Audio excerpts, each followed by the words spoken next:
요즘 뉴스를 보다 보면 일본 금리 인상이니 엔케리 청산이니 하는 말들이 자주 들리는데요. 근데 솔직히 일본이 금리를 올리든 말든 우리랑 무슨 상관이야 하고 생각하신 적 있으시죠? 저도 처음엔 그랬어요. 근데 알고 보면 이게 정말 무서운 이야기거든요. 일본에서 금리를 살짝 올렸을 뿐인데 전 세계 주식시장이 휘청거리고 우리나라 코스피도 하루 만에 8% 넘게 폭락한 적이 있어요. 도대체 왜 그런 걸까요? 오늘은 이 복잡해 보이는 이야기를 여러분이 완전히 이해할 수 있도록 쉽게 풀어볼게요. 먼저 엔캐리 트레이드라는 걸 이해해야 해요. 이름이 좀 어렵죠? 쉽게 설명해 드릴게요. 여러분 혹시 이런 상상 해보신 적 있으세요? 친구한테 돈을 빌리는데 이자를 거의 안 내도 된다고 해요. 그리고 그 돈으로 이자를 많이 주는 적금에 넣으면 어떻게 될까요? 빌린 돈에 대한 이자는 거의 없는데 적금 이자는 쏠쏠하게 들어오니까 그 차이만큼 돈을 벌 수 있겠죠. 바로 이게 엔캐리 트레이드의 핵심이에요. 일본은 1990년대에 경제 거품이 터지면서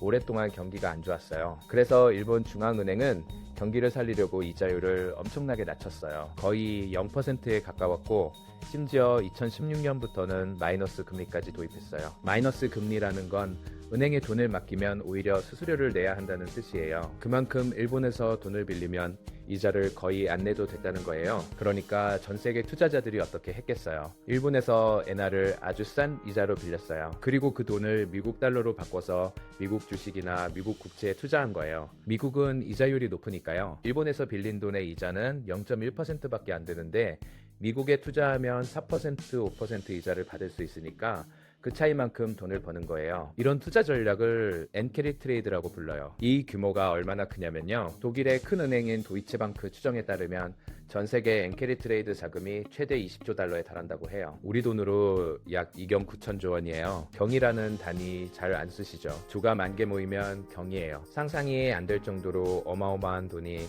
이 전략에 묶여 있다는 거예요. 자, 그러면 여기서 문제가 생겨요. 일본이 금리를 올리면 어떻게 될까요? 아까 친구한테 거의 공짜로 돈을 빌렸다고 했잖아요. 근데 갑자기 친구가 이제부터 이자 좀 받을게 하고 말하면 어떻게 되겠어요? 갑자기 부담이 커지겠죠. 게다가 일본 금리가 오르면 엔화 가치도 올라가요. 왜냐하면 이자를 많이 주는 나라 돈을 사람들이 더 갖고 싶어 하거든요. 여기서 진짜 무서운 일이 벌어져요. 엔캐리 트레이드를 하던 투자자 입장에서 생각해 보세요. 처음에 엔화를 빌릴 때는 1달러에 150엔이었다고 해볼게요. 그래서 150엔을 빌려서 1달러로 바꾸고 미국에 투자했어요. 그런데 엔화 가치가 올라서 1달러에 130엔이 됐다고 해봐요. 이제 빌린 150엔을 갚으려면 1달러보다 더 많은 돈이 필요해진 거예요. 환전할 때 손해를 보게 된 거죠. 이걸 환차손이라고 해요. 그러니까 투자자들은 생각해요.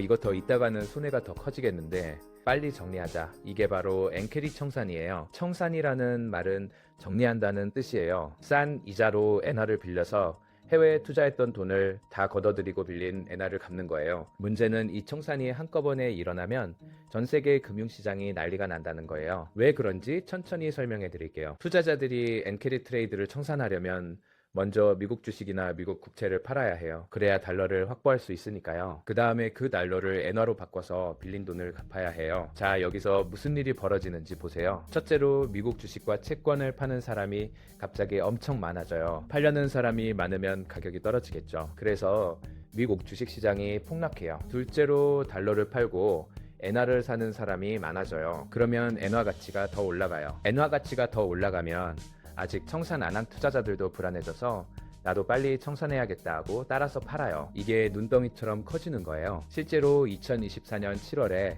이런 일이 벌어졌어요. 일본은행이 금리를 0.25%로 올렸거든요. 숫자만 보면 아주 작은 인상이잖아요. 근데 그 직후에 무슨 일이 일어났는지 아세요? 2024년 8월 5일에 일본 니케이 지수가 하루 만에 12.4% 폭락했어요. 미국 S&P 500 지수도 6% 떨어졌고요. 우리나라 코스피도 8.7% 밀렸어요. 이날을 검은 월요일이라고 부르기도 해요. 그런데 이야기가 여기서 끝이 아니에요. 2025년 12월에 일본은행이 또 금리를 올렸어요. 이번에는 0.75%까지 올렸는데요. 이건 일본 기준금리가 30년 만에 처음으로 0.5%의 벽을 넘은 거예요. 1990년대 초반 거품 경제가 터진 이후로 일본 금리가 이렇게 높았던 적이 없었거든요. 다행히 이번에는 시장 충격이 크지 않았어요. 왜냐하면 일본은행 총재인 우에다 가즈오가 미리미리 금리를 올릴 거라고 예고를 해뒀거든요. 그래서 시장이 밀리 대비할 수 있었던 거예요. 투자자들이 조금씩 청산을 해나갔거든요. 올랐기 때문에 한꺼번에 우르르 팔아치우는 일이 없었던 거죠. 근데 진짜 무서운 건 지금부터예요. 2026년 1월에 일본 국채시장에서 큰 소동이 벌어졌어요. 일본 국채금리가 급등한 거예요. 국채금리가 오른다는 건 국채 가격이 떨어진다는 뜻이에요. 채권은 금리와 가격이 반대로 움직이거든요. 일본의 40년 만기 국채금리가 사상 처음으로 4%를 넘어섰고 10년 만기 국채금리도 27년 만에 최고치를 기록했어요. 왜 이런 일이 벌어졌냐면요. 일본의 다카이치 사나의 총리가 대규모 재정 확대 정책을 추진하고 있거든요. 쉽게 말해서 정부가 돈을 많이 쓰겠다는 건데 그 돈을 마련하려면 국채를 더 많이 발행해야 해요. 국채를 많이 발행하면 국채 가격이 떨어지고 금리가 올라가요. 물건이 많이 풀리면 값이 떨어지는 것과 같은 원리예요. 이게 왜 전 세계 문제가 되냐고요? 일본 투자자들이 해외에 투자한 돈이 약 5조 달러에 달해요. 우리 돈으로 7천조 원이 넘어요. 일본 국채 금리가 오르면 일본 투자자들 입장에서는 굳이 위험하게 해외에 투자할 필요가 없어지거든요. 그냥 일본 국채 사도 이자를 꽤 받을 수 있으니까요. 그래서 해외에 투자했던 돈을 일본으로 다시 가져오려는 움직임이 생겨요. 이걸 자금핵이라고 해요. 특히 미국 입장에서 이게 큰 문제예요. 왜냐하면 일본이 미국 국채를 가장 많이 가지고 있는 나라거든요. 2025년 9월 기준으로 일본이 보유한 미국 국채가 약 1조 1,893억 달러예요. 우리 돈으로 1,750조 원이 넘어요. 미국은 매년 2조 달러가 넘는 재정 적자가 나는데 그 상당 부분을 일본 돈으로 메우고 있었던 거예요. 그런데 일본이 미국 국채를 팔기 시작하면 어떻게 될까요? 미국 국채 가격이 떨어지고 미국 금리가 올라가요. 미국 금리가 올라가면 미국 기업들이 돈 빌리기가 어려워지고 주식시장도 타격을 받아요. 미국 집값도 영향을 받을 수 있어요. 주택담보대출 금리가 올라가니까요. 골드만삭스라는 세계적인 투자은행의 분석에 따르면 일본 국채금리가 0.1%포인트 오를 때마다 미국을 비롯한 다른 나라 금리도 0.02에서 0.03%포인트 정도 같이 올라간다고 해요. 일본에서 재채기를 하면 전 세계 채권 시장이 감기에 걸리는 거예요. 일부 전문가들은 이 상황을 2022년 영국의 트러스 사태와 비교하기도 해요. 당시 영국의 리즈 트러스 총리가 대규모 감세 정책을 발표했는데 시장이 이건 말이 안 된다 하면서 영국 국채를 막 팔아치웠거든요. 영국 파운드와 가치가 폭락하고 국채 금리가 치솟으면서 결국 트러스 총리는 49일 만에 물러났어요. 영국 역사상 가장 짧은 임기의 총리가 된 거죠. 물론 당장 일본에서 그런 극단적인 상황이 벌어질 것 같지는 않아요. 일본은행이 필요하면 국채를 사들여서 금리를 안정시킬 수 있거든요. 실제로 우에다 총재가 시장 안정을 위해 국채를 매입할 수 있다고 발언하기도 했어요. 하지만 그렇게 하면 또 다른 문제가 생겨요. 중앙은행이 국채를 사들이면 시중에 돈이 풀리면서 엔화 가치가 떨어질 수 있거든요. 우리나라는 이 상황에서 어떤 영향을 받을까요? 일단 엔캐리 트레이드가 청산되면 전 세계적으로 위험자산을 회피하는 분위기가 형성돼요. 위험자산이라는 건 주식이나 신흥국 채권처럼 수익은 높을 수 있지만 손실 위험도 있는 자산을 말해요. 우리나라 주식시장도 외국인 투자자 입장에서는 위험자산이에요. 그래서 엔캐리 청산이 일어나면 외국인들이 우리나라 주식을 팔고 나갈 가능성이 커져요. 또 엔화 가치가 오르면 원화 가치는 상대적으로 떨어질 수 있어요. 그러면 수입 물가가 올라서 우리가 사는 물건값이 비싸질 수 있어요.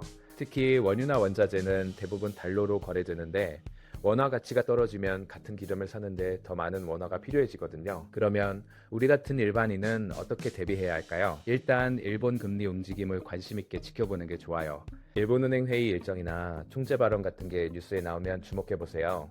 그리고 투자를 하고 계시다면 한 곳에 돈을 몰아넣지 말고 분산해 두는 게 안전해요. 주식만 있다면 채권이나 예금도 일부 가지고 있는 게 좋고요. 또 환율 변동에 민감한 분들은 달러나 엔화 같은 외화 자산을 일부 보유하는 것도 방법이에요. 물론 환율 예측은 전문가도 어렵기 때문에 무리해서 환전할 필요는 없지만 해외여행 계획이 있거나 유학 자금이 필요하다면 환율이 유리할 때 미리 준비해 두는 게 좋겠죠. 정리해 볼게요. 엔캐리 트레이드는 일본의 낮은 금리로 돈을 빌려서 미국 같은 고금리 나라에 투자해서 이자 차이로 돈을 버는 전략이에요. 엔캐리 청산은 이렇게 투자했던 돈을 정리하고 빌린 엔화를 갚는 거예요. 일본이 금리를 올리면 이 청산이 일어날 수 있고 그러면 미국 주식시장과 채권시장이 흔들리면서 전 세계로 충격이 퍼져요. 최근 일본 국채 금리가 급등하면서 이런 우려가 다시 커지고 있어요. 일본에 투자된 돈이 약 7조 달러 규모인데 이 돈이 일시에 움직이면 전 세계 금융시장에 큰 파장을 일으킬 수 있거든요. 아직은 일본은행이 잘 관리하고 있지만